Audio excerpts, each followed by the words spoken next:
Bueno, bienvenida a Público, Samantha. Eh, Bien. acabas de sacar hace súper poquito, el 23 de mayo, ¿no? Tu tercer disco ya, después de además llevar 2 años girando por España con el que había sido tu último trabajo. ¿Cómo te sientes? ¿Cómo lo llevas? ¿Sientes vértigo? ¿Estás más liberada ahora después de tanto tiempo además como sin parar ni un segundo? Am, Ocurre una cosa divertida, ¿no? Y es que, claro, trabajas tanto tiempo en un proyecto y ya lo sacas a la luz, ¿no? Como por fin has parido y te crees que ya está todo, ¿no? Y luego, claro, viene la promoción, que si toda la gira, con todas las fechas que tenemos. Así que satisfecha y contenta por haber llegado como al final, ¿no? De todo ese proceso creativo que ha sido casi un año y medio, pero con un poco de vértigo también, pero ilusión de todo lo que se viene próximamente. No lo sé, hija, yo al final, como lo hago todo con cuajo, pues tiro para adelante, una sonrisa, un cruce de piernas. Pero estás satisfecha. Estoy satisfecha, sí, y creo que en general he estado muy satisfecha siempre, por lo menos con lo que respecta a mi obra, ¿sabes? Por aquello de que hago todo desde el alma y con el coño. Y eso es una fórmula que jamás puede fallar. Has descrito hace poco, que además me gustó mucho cómo lo describías, ¿no? El disco como un diario personal en clave electrónica que habla de fracaso, de éxito, de euforia de género, de la inmediatez que exige la industria, ¿no? Como de muchísimos conceptos que yo creo que podían, es decir, algunos se podían haber visto en tus obras anteriores, pero desde mi punto de vista como que en este álbum se ven de una forma como mucho más profunda. Te quería preguntar, ¿consideras que es como el álbum más político, directamente o explícitamente político subversivo, digamos a diferencia de otros proyectos que has tenido anteriormente?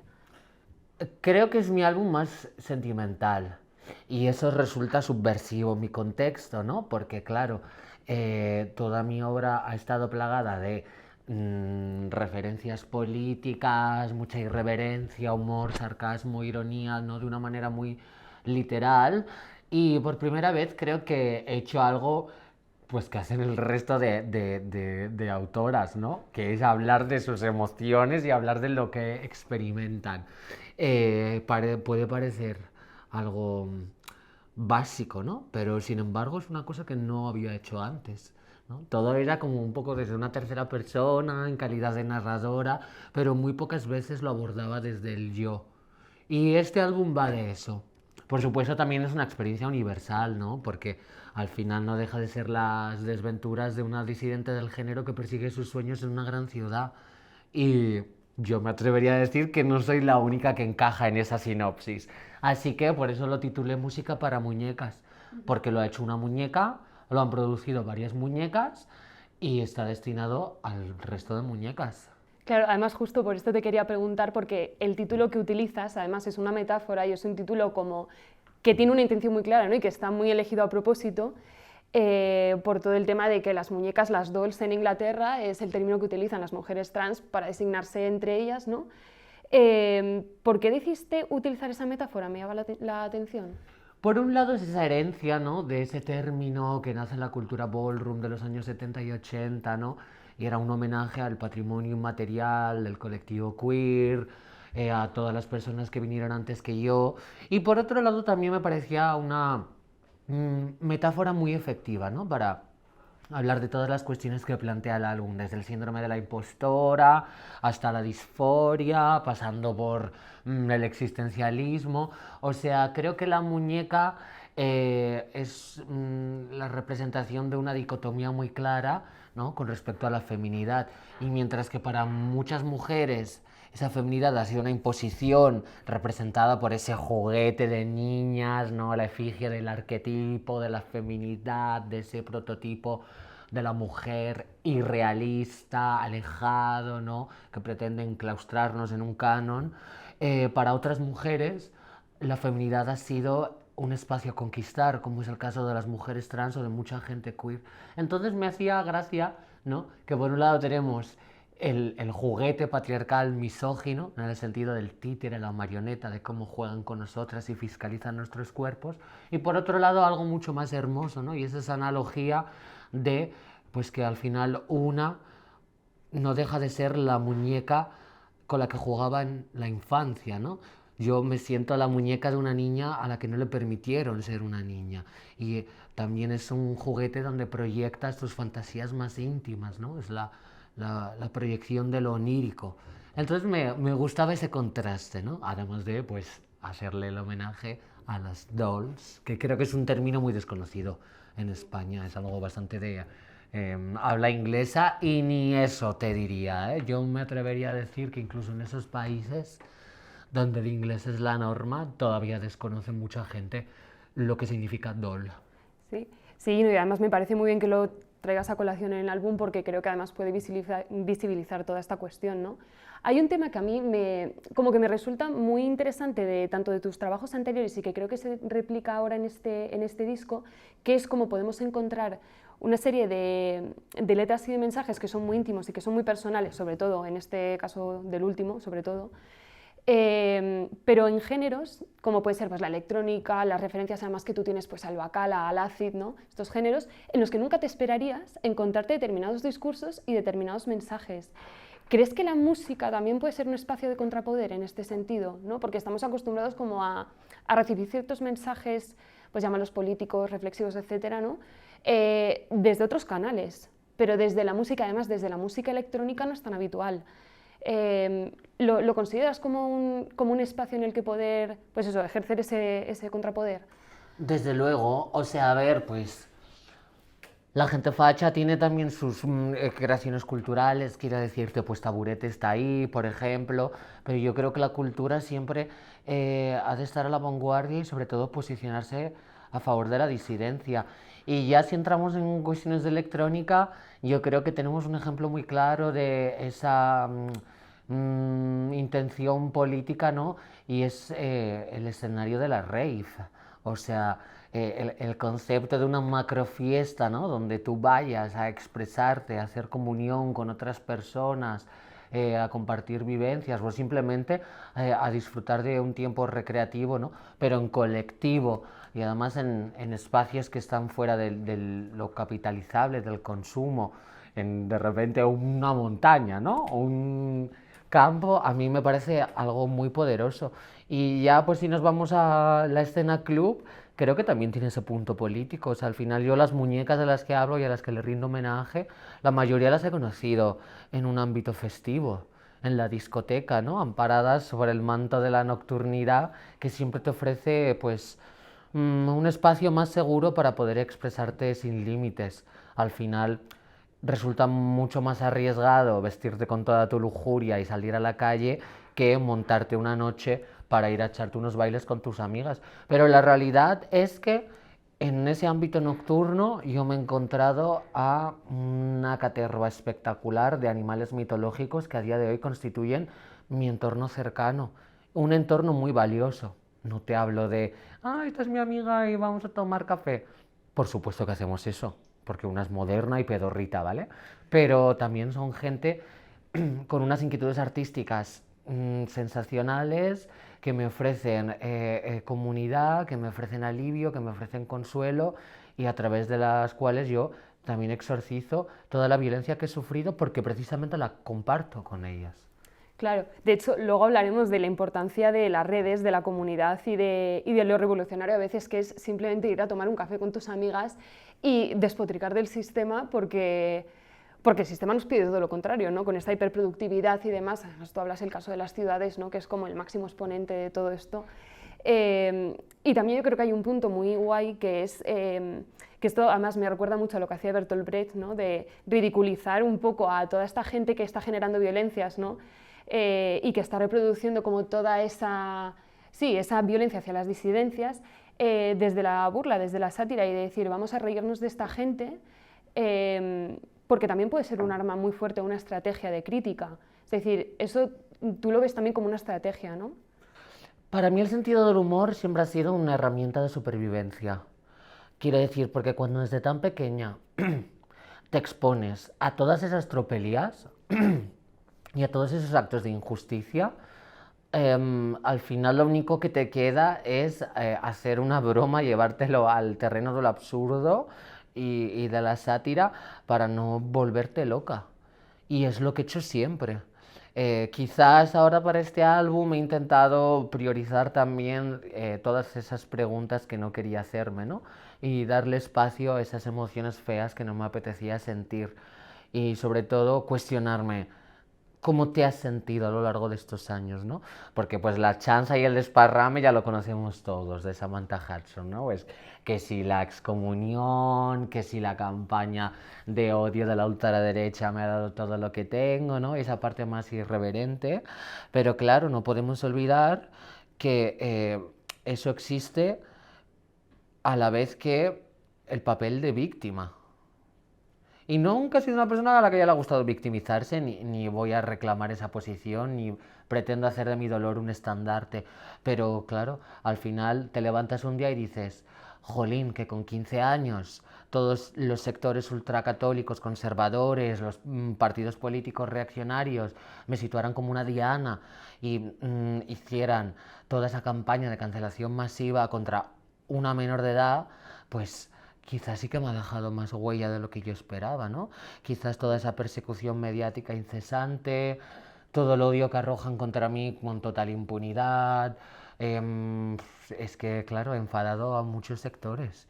Y eso a mí me hace reír porque me río en su cara, pero también he querido darle espacio en este álbum al miedo, a la incertidumbre, al desconsuelo, a la tristeza, a la soledad y a todo el resto de sentimientos pues que quizás he ido escondiendo debajo de la alfombra y que por supuesto son muy relevantes si quieres abordar la totalidad del conflicto, quiero decir. Claro. Has hablado además ahora de los ataques de la ultraderecha que has recibido. Ahora te preguntaré como más concretamente sobre el tema, ¿no? Pero claro, estamos viendo en los últimos meses, hemos visto como personas como Donald Trump, por ejemplo, en Estados Unidos, han intentado vetar las terapias hormonales en personas trans, perdón, de reemplazo hormonal, quiero decir. Víctor Orbán, por ejemplo, ha prohibido ya la marcha del orgullo LGTB en Hungría por enaltecer la homosexualidad y la transexualidad, etc. ¿Tienes miedo de que estos extremos lleguen o puedan llegar a España con esa virulencia? Por todo lo que estás también comentando hasta ahora, que te afecta personalmente. Bueno, creo que ya han llegado, quizás no a esos extremos, ¿no? Pero lo que al principio comenzó como un partido del que la mayoría de gente se reía, ¿no? Porque decía unas barbaridades y era casi como una caricatura de ese nacionalismo rancio, ¿no? De ese fascismo tan de abecedario. Y todos pensábamos, bueno, estos de Vox, ¿qué van a hacer? Y poco a poco han ido alcanzando cargos de poder importantes, están en las instituciones. Y quién sabe si va a haber una coalición PP-Vox próximamente, ¿no? Quiero decirte, eso está sucediendo. Y ahora además, si te fijas y observas la trayectoria que han tenido, ya no se esconden, ahora van con las caretas fuera. Ya no utilizan eufemismos y ambigüedades. Ahora hablan directamente de lo LGBT como un enemigo a combatir. Y la gente ha parecido comprar esos discursos porque, por supuesto, se ha difundido un relato perverso que se ha amplificado a través de los medios de comunicación generalistas.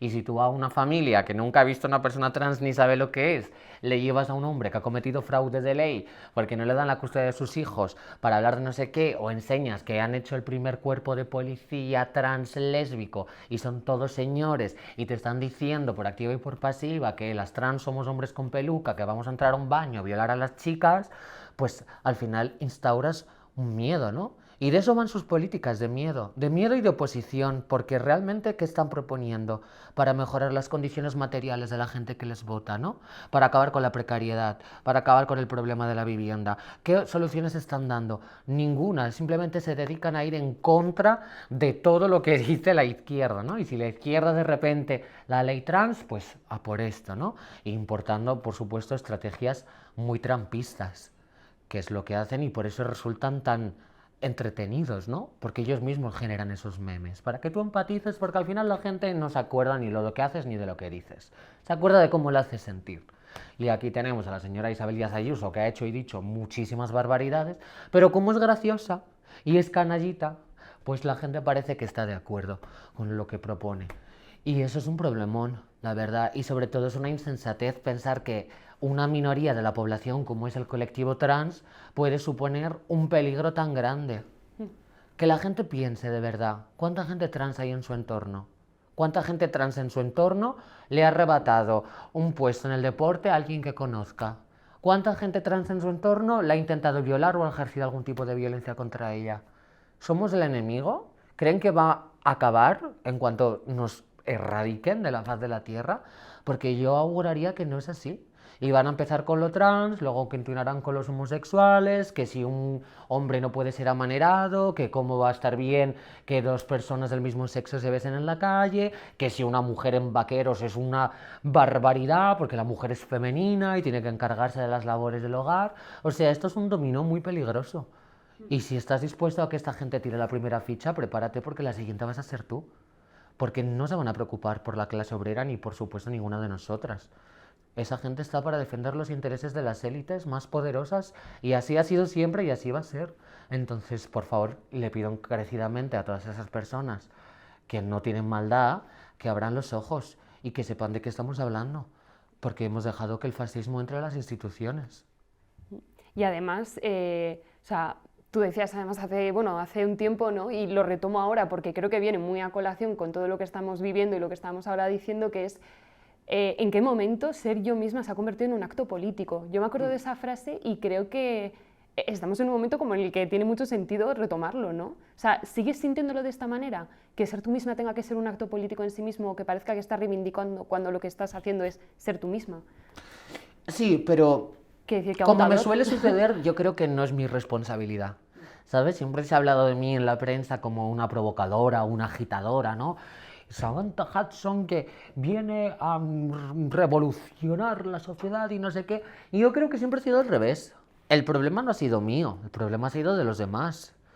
¿Por qué tengo yo la culpa? ¿No? Quiero decir, ¿por qué el peso, ¿no?, de esa decisión recae sobre mis hombros cuando sería mucho más interesante y nutritivo preguntarle a esa sociedad enfurecida qué tiene Samantha Hudson para hacerle sentir provocados, ¿no? ¿Qué tiene la sociedad para sentirse subvertida por una chica de 25 años que pues que sí, que nació con pene, pero pues que al fin y al cabo pues es una persona queer, ¿no? ¿Por qué eso nos escandaliza tanto? ¿Por qué tener una opinión propia resulta un acto de provocación en sí mismo?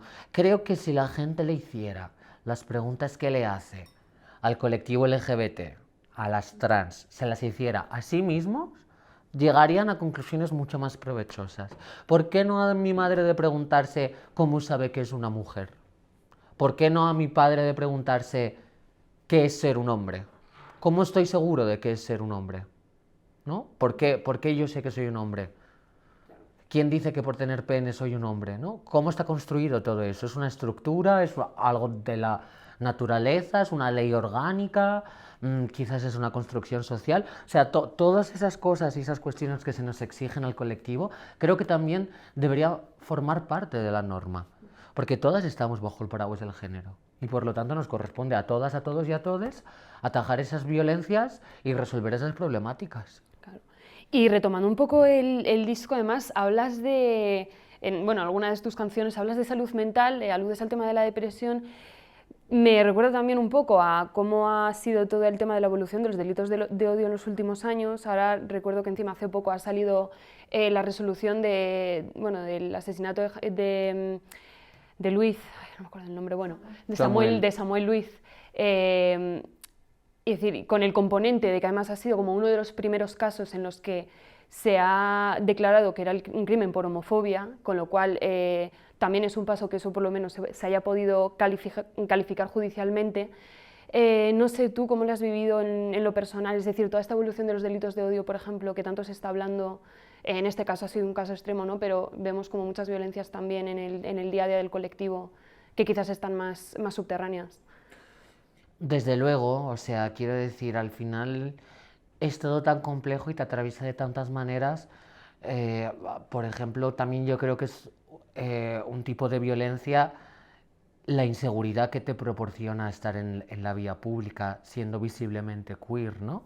A lo mejor no te está sucediendo nada y a lo mejor te das un beso, ¿no? O te has puesto este modelo y te has puesto ese peinado y paseas y vuelves a tu casa tan ricamente, ¿no? Pero que tengamos ese mecanismo de alerta tan arraigado en nuestro subconsciente, a mí me parece violencia también. Y es algo que nos han enseñado, ¿no? A nunca estar cómodas, a siempre andarnos ojo a visor, a realmente contemplar continuamente, en cualquier hora del día, la opción de que es posible que suframos un acto de violencia, o física o verbal. Andar por la calle y pasar al lado de un grupo de adolescentes y que se rían en tu cara, ¿no? Ver cómo la gente te mira y especula a ver si es un hombre o es una mujer. Todo eso es violencia también. Mis amigas trans tienen que utilizar un nombre masculino para encontrar un trabajo, porque en muchos sitios pues no les van a coger con ese aspecto, ¿no?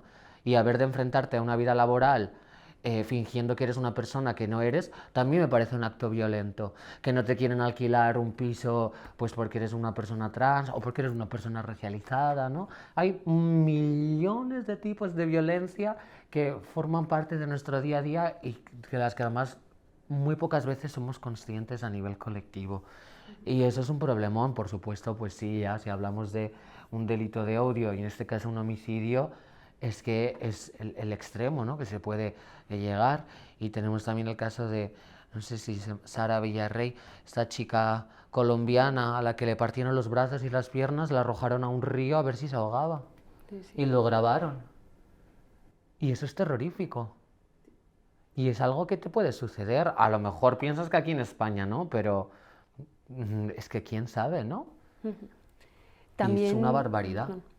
Sí, sí, no, o sea, totalmente, y creo que, o sea, está muy bien también que puedas hablar en el disco además de esto que sucede desde un punto como tan íntimo.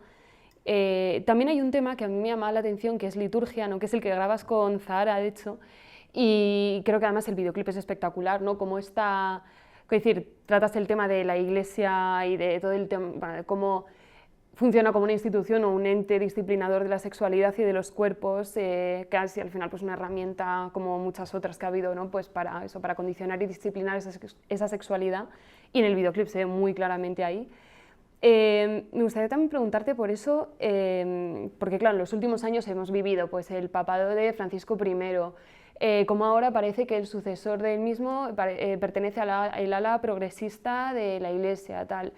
¿Es realista pensar que puede haber a futuro una iglesia más transincluyente, ¿no? Porque se ha hablado mucho de que ahora todo esto está modernizándose mucho más, de una iglesia transincluyente, feminista? ¿Las estructuras siguen siendo las mismas? ¿Cómo lo ves? Porque es verdad que has criticado muchísimo a la iglesia es decir, en tus temas anteriores, por supuesto, en este último tema en liturgia también. A ti además te excomulgaron de la iglesia cuando estabas en bachillerato por un videoclip que hiciste en Palma de Mallorca, que tuvo mucha repercusión. ¿Qué opinas ahora, después de todo lo que está pasando ahora en la Iglesia? A mí es que me da igual si la iglesia me acepta o no. Quiero decir, ¿por qué me iba a importar la opinión de la institución católica o evangélica o tal acerca de cuestiones LGBT o del feminismo? Yo voy a defender la fe siempre. Y mi abuela Margarita, pues por ejemplo, le chifla a las santas, le encanta la Virgen, se reza sus oraciones cuando hay algo que le preocupa y al mismo tiempo me quiere un montón. Y las dos conviven y encuentro que hay coherencia, ¿no? En ese hecho, ¿no? A mí eso me parece bien, que tengas libertad religiosa y que puedas creer una divinidad. No tiene nada de malo cantarle al cielo si encuentras respuesta a tu miedo en él. Pero ¿por qué me iba a preocupar si la iglesia considera que está bien que exista o no? Es que de nuevo, ni la iglesia, ni una institución, ni el Estado, ni ningún partido político tiene que debatir ninguna de estas cuestiones. Una cosa es que se legisle para proteger y blindar los derechos humanos que me corresponden por el hecho de existir, básicamente. Y otra cosa es que se utilice mi existencia como una herramienta política y se hable del debate de lo trans. No hay ningún debate. No hay ningún debate de si está bien, si está mal, existimos y punto. Y la gente no tiene que decir nada. Y sobre todo no es cuestión de suscitar una opinión positiva o negativa. O sea, habrá una persona trans que te caiga peor y otra que te caiga mejor, una que sea más mala, otra que sea más buena, pero existimos y punto, y eso no es un debate, y me da igual si tiene que decir algo la Iglesia Católica, cualquier religión, el gobierno actual, el que vendrá después, o sea, quiere decir, son cosas al margen. Y estamos cansadas también de que nuestra existencia y nuestros derechos sean una moneda de cambio y un terreno político sobre el que orquestar tus estrategias. Es que es agotador, la verdad. Sí, sí.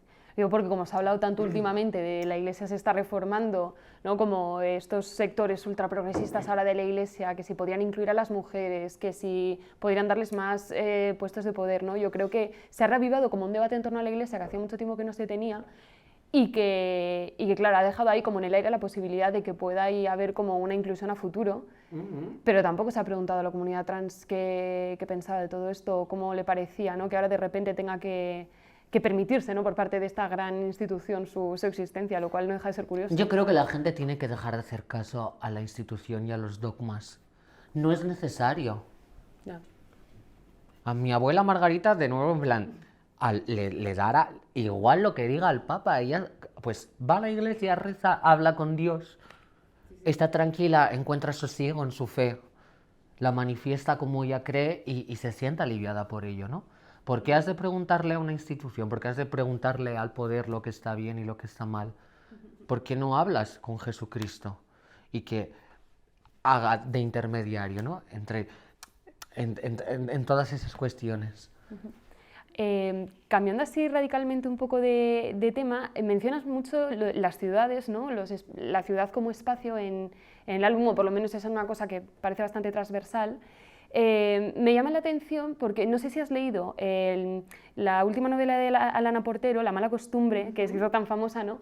Que ella en cierto modo dibuja las ciudades como unos espacios de, salvando las distancias, porque todas conocemos un poco lo que se narra en esa novela y tal, ¿no? Pero en cierto momento narra las ciudades como unos espacios de liberación a nivel de identidad sexual para aquellas personas pues, que venían de ciudades pequeñitas o de pueblos pequeños, ¿no? Donde no habían podido ser ellas mismas a nivel pues, eso, de identidad sexual o de género.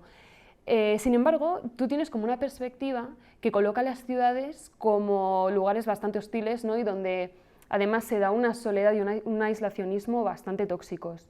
Entonces, ¿crees que se ha construido un mito en torno a toda esta idea como de la chica que llega a la ciudad y que... Porque tú hablas mucho de eso, ¿no? ¿Hasta qué punto es un mito que tú has querido deconstruir a partir de ahí? A ver, yo creo que estoy muchísimo mejor en Madrid que en Magaluf, muerta del asco, la verdad, pero más que por los sitios concretamente, yo creo que es por la gente, ¿no? Y al final cuando creces toda tu vida en el mismo lugar y sientes que vas a compartir espacio con esa misma gente que para ti ha supuesto un lugar tan tormentoso, deseas escapar de ahí, por supuesto ya pues las limitaciones que tenga cada territorio, ¿no? Porque cada caso es muy particular, a la hora de desarrollar tu propuesta y tus intereses. A lo mejor la carrera que quieres estudiar no está en el sitio donde te has criado, ¿no? O a lo mejor esa inquietud artística que tienes jamás se va a manifestar si te mantienes en la provincia donde has estudiado toda tu vida.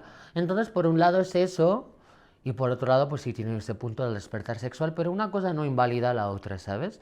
Y al final, pues en esta ciudad hablo de eso, de llegar, de pensar que está todo hecho, ¿no? De ver cómo esa gran urbe te ofrece un montón de posibilidades, pero en cuanto pasan 2, 3 años, darte cuenta de que la agencia real que tienes para conseguir todas esas posibilidades es más bien nula. Al final es casi, parece una cuestión de azar, ¿no? Más que de esfuerzo. Y sobre todo habla de la ciudad como un mecanismo que propicia ese individualismo.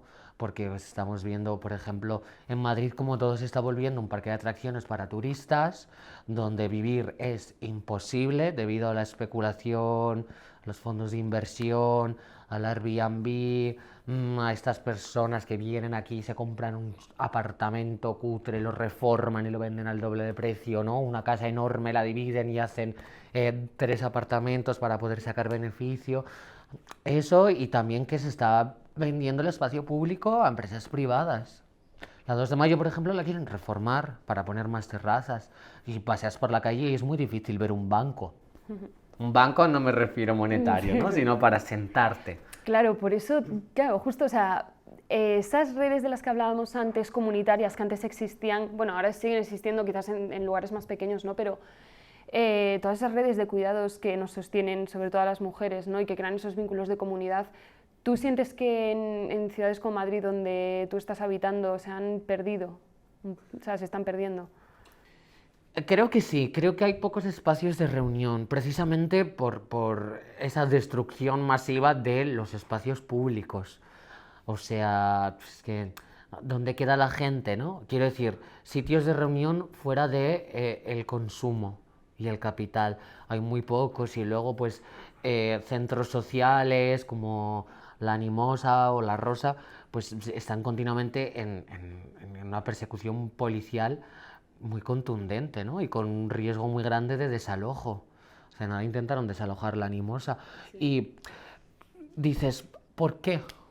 ¿Por qué este edificio que está vacío y donde se junta todo este barrio, ¿no? Para hacer lo suyo, para impartir talleres gratuitos, para debatir, para militar, para, yo qué sé, llevar a cabo cuestiones políticas? ¿Por qué eso te molesta?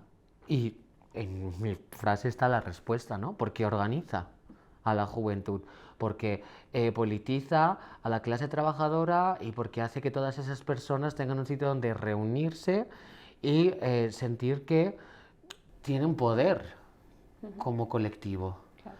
Y ahí está el problema y ese es el interés de capitalizar el espacio público en las ciudades, ¿no? Y de destrozarlo y de hacer que cada vez tengamos más miedo a todo lo que involucra la experiencia de existir, que no queramos hacer otra cosa más que ir de fiesta o irnos a tomar algo, ¿no? Porque estamos cansadas por una jornada infame que no nos deja ni respirar. Mm, es que es un sitio muy hostil y está configurado a propósito así. Y depende también de quién gobierne. Sí, bueno, es que claro, se junta el hambre con las ganas de comer, ¿no? Desde Sí, luego. desde luego. Pero, y además, como otras sensaciones también que se derivan, ¿no? De esa hostilidad y de ese individualismo que nos están intentando implantar, ¿no? Como tú hablas del fracaso, del síndrome de la impostora, que son dos buenos temazos además, que además son muy particulares de las mujeres, ¿no? De cómo todo el sistema capitalista además ha intentado insertar esas sensaciones sobre todo en las mujeres, en un entorno que además nos hace ser hiperproductivas y no siempre válidas, o por lo menos nos hace sentir que no lo somos, ¿no? Claro, con respecto a todo esto, ¿tú crees que el feminismo nos está ayudando a sentirnos como más liberadas en eso? O sea, que gracias a ese feminismo hemos podido avanzar. A ver, yo creo que gracias al feminismo tenemos un pensamiento bastante evolucionado a día de hoy. O sea, para mí como esa ola del feminismo del 2016-17 que me pilló en el instituto fue algo, o sea, como un soplo de aire fresco, o sea, fue una bocanada de oxígeno, ¿no? Porque por primera vez en mi vida yo sentía que había un pensamiento colectivo, ¿no? Una especie de cosmovisión de que todas estas violencias no eran culpa nuestra y sobre todo que podíamos buscar una solución y una respuesta. Y yo creo que hoy en día está todo muy disperso y en parte pues se debe a ese individualismo, ¿no? que propicia la globalización, el mercado, el capital, bla, bla, bla. Y luego también que nos han bombardeado con propaganda antifeminista todo el rato y hay un gran porcentaje de la juventud pues que a lo mejor no es la persona más misógina sobre la faz de la tierra, pero escucha feminismo y siente como una especie de revulsión, en plan, ¿pero qué me estás diciendo, no? Como si le hubiera salpicado con agua bendita a un demonio.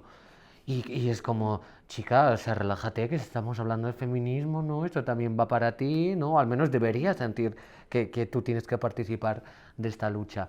Y eso, pues, no ha sido casual. Es que llevamos muchos años de un bombardeo continuo de información entre falsa y retorcida para convencernos o convencer a la gente que tenía dudas de que pues las feminazis son unas histéricas, que el lobby LGBT va a hormonar a mi hijo y le va a convertir en un engendro hermafrodita, los inmigrantes van a hacer un reemplazo cultural y se están acostando con nuestras mujeres y van a acabar con el comercio local porque ahora debajo de mi casa hay un kebab y esta gente es el demonio y dices, ¿qué es este delirio colectivo, no? Sí, sí, claro, pero yo, o sea, hablaba del feminismo como con una posibilidad liberadora en todo esto. Es decir, tenemos un fascismo que está emergiendo de una forma brutal y tenemos una oleada ultra que a ver cómo frenamos esto, ¿no? Pero luego tenemos, es verdad, el feminismo como un ente que nos puede salvar a las mujeres de toda esta vorágine que estamos viviendo, y a mí eso me parece fantástico, ¿no?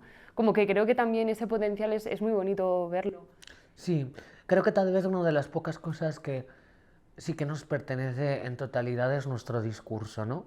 Y creo que movimientos como el feminismo, ¿no? o la teoría queer precisamente alimentan ese discurso y te hacen sentir pues que los cambios son posibles y sobre todo que no estás sola y que todas compartimos pues en mayor o menor medida esas experiencias desde un prisma o de otro, pero que al final somos víctimas del contexto, ¿no? Y que no tenemos la culpa de algo que es mucho mayor y que es un entramado de estructuras complejas que nos sitúan como el objetivo a combatir. Y creo que eso es algo que hay que recuperar. Y ahora mismo siento que es una lucha más consciente y más constante para volver a recuperar el terreno que quizás nos han comido en los últimos años. Dentro incluso del feminismo y de muchos sectores de izquierdas, ¿no? También hemos visto como en los últimos años cada vez hay más sectores que están, digamos, como negando esa pluralidad del sujeto que encarna esa lucha, ¿no? Todos estos sectores, pues, TERFos, pues eso, muchos sectores que consideran que la clase obrera debe ser uniforme, ¿no? y que niegan toda esa diversidad que luego hay dentro. ¿Has visto algún cambio? ¿Cómo lo has percibido tú eso? Porque es verdad que ahora no se está hablando tanto, o sea, se habló más hace 2 años, pero todavía sigue ahí como un poco el debate, ¿no? Además, bueno, cada vez que está el tema de las 2 manis, del 8M, ¿no? Como que se vuelve a reavivar muchísimo ese debate. Bueno, creo que quizás ahora ha caído más gente en ese relato perverso. Pero como ya te decías, por la propaganda que se amplifica a través de los medios. Pero a mí es que me resulta absurdo, nunca lo voy a entender, ¿sabes? Y tampoco es tan de hace 2 años, porque mira ahora J.K. Rowling, que ella solita ha financiado esa reclama y que ha tenido como resolución pues, esa barbaridad que ha sucedido en Reino Unido. Bueno, sí, Que ahora las mujeres, mujer igual a coño. Y yo pienso, ¿eso es el feminismo para ti? ¿Mujer igual a coño? ¿Ese esencialismo del género? ¿Ese reduccionismo? ¿De verdad quieres caer en esa propia trampa de que tu género sea una cárcel también para ti? ¿Tu mayor aspiración como mujer feminista es hacerle entender al mundo que la mujer es una vagina y una capacidad reproductiva? O sea, pero ¿qué es esta regresión? Yo me llevo las manos a la cabeza, en plan, ¿dónde están todos los trabajos y las teorías de hace años? Es que creo que se ha teorizado lo suficiente al respecto de qué es ser una mujer, ¿no? Como para que ahora digan esta sarta de estupideces. Es que es asombroso y sobre todo que, vale, a ver, es que ¿quieres que tenga coño? Me lo pongo. No, pero es que los cromosomas, vale. ¿Y si tengo una alteración cromosomática? ¿Y si soy una mujer cis pero que tiene mucha más testosterona? Porque quizás no soy el arquetipo de chica blanca con cinturita y los hombros delgados que te han metido en la cabeza o en el que tú sí encajas, ¿no? Que es lo que hemos visto también en muchos casos de deportistas negras a las que han expulsado porque las han transvestigado, ¿no? Y han dicho, ah, no, pues tiene mucha testosterona o Imane Khelif. claro, mismamente. Entonces, no, pero es que la capacidad reproductiva, vale, y si no quiero tener hijos, soy menos mujer. Y si tengo la menopausia y ya no tengo capacidad reproductiva, soy un porcentaje menos de mujer, ¿no? O quizás ya he dejado radicalmente de ser una chica. Los pechos, me los opero. Pues no, no vale. Tienen que ser naturales y que puedan dar de mamar. Y si no quiero amamantar, y si a lo mejor he sufrido un cáncer y me han extirpado los pechos, soy menos mujer. Es que el problema de delimitar tanto lo que es ser una mujer es que posiblemente la mayoría se queden fuera. Entonces me asombra que quieran acabar con unos roles de género y cuando ven un sujeto que amplía el concepto de mujer, no lo reduce, lo amplía y rompe precisamente con esos estereotipos, lo único que hagan es imponerle los mismos roles de los que ellas se quejan. Es que están combatiéndonos con la violencia que han recibido. Y eso no es combatir nada, eso es perpetrar y pasar de ser una víctima a un verdugo. Y ya para ir recapitulando, ¿crees que todo esto que hemos estado hablando a través del disco puede llegar quizás como este mensaje a gente más joven, gente que tú que hablabas tanto del tema de la identidad, ¿no? Que puede estar descubriendo esa identidad, que puede estar todavía con esas dudas? ¿Crees que puede tener un poder al final a la hora de sembrar ahí como una semilla? Desde luego, y sobre todo lo veo mucho en los directos, ¿sabes? Porque pues desde el escenario ves toda esa reunión monstruosa, ¿no? Más travestis que personas, todas danzando, bailando, llorando, chillando, extasiadas, ¿no? Se están como en un trance tan loco y es que solo hay esa gente. Y además, pero no esa gente en el sentido de que solo está el colectivo LGBT, o sea, una niña trans menor de edad con su madre y su padre, un mariquita que ha venido con su abuela, un grupo de heterosexuales que todos han comprado la camiseta y han visto a ver qué venía a hacer Samantha porque me han visto y les hace gracia, y hay como una especie de entorno de gloria y orgullo muy, muy poderoso. Y pues alguna vez que salgo, yo qué sé, pues a firmar algún disco o así, y pues la gente me lo cuenta, ¿no? En plan, pues fui a tu concierto y de repente, pues ese día me puse este top que enseñaba los pezones y me sentí la mejor, ¿no? Y como esa sensación de comunidad es tan poderosa y supongo pues que claro, música para muñecas, por lo menos a mis amigas yo creo que todas han pasado un fin de semana terrible con una llorera espantosa después de Claro, escuchar. música para muñecas para todas las muñecas, con lo cual, Claro, objetivo cumplido, ¿no? objetivo cumplido. Y es que es un álbum precisamente que exorciza todas esas emociones, ¿no? El sentirte sola, el no saber quién eres, el tener dudas de tu identidad, el sentir como todo el rato, todo el mundo intenta encajarte en un esquema rígido, binario, donde tú sientes que no puedes estar. Venirte a esta ciudad que te hacía muchas promesas y cuando te quieres dar cuenta pues te ha masticado y te ha escupido 6 veces. Todas esas cosas yo creo que es algo que compartimos y pues ojalá la verdad lo escuchen y se reconozcan y lleguen a conclusiones muy provechosas o incluso se hagan nuevas preguntas que las sitúen en otros lugares. Pues bueno, vamos a ver a dónde llega y esperemos que llegue a muchísima gente y que esa gente pues, se pueda hacer muchísimas preguntas. Muchísimas gracias por haber venido, por haber estado este ratito y nada, por haber hablado de música para muñecas. Muchísimo Gracias a éxito con el vosotras álbum. por invitarme. Hombre, éxito y por la dominación mundial, ¿eh? Os vais a enterar. Ahora sí que voy a destruir la familia y hormonar a no sé quién. A hormonar a todos los niños, que A suelen todo el decir. mundo. Todo el mundo obligatoriamente a tomar estrógenos. Si no, guillotinazo. Pues muchas gracias.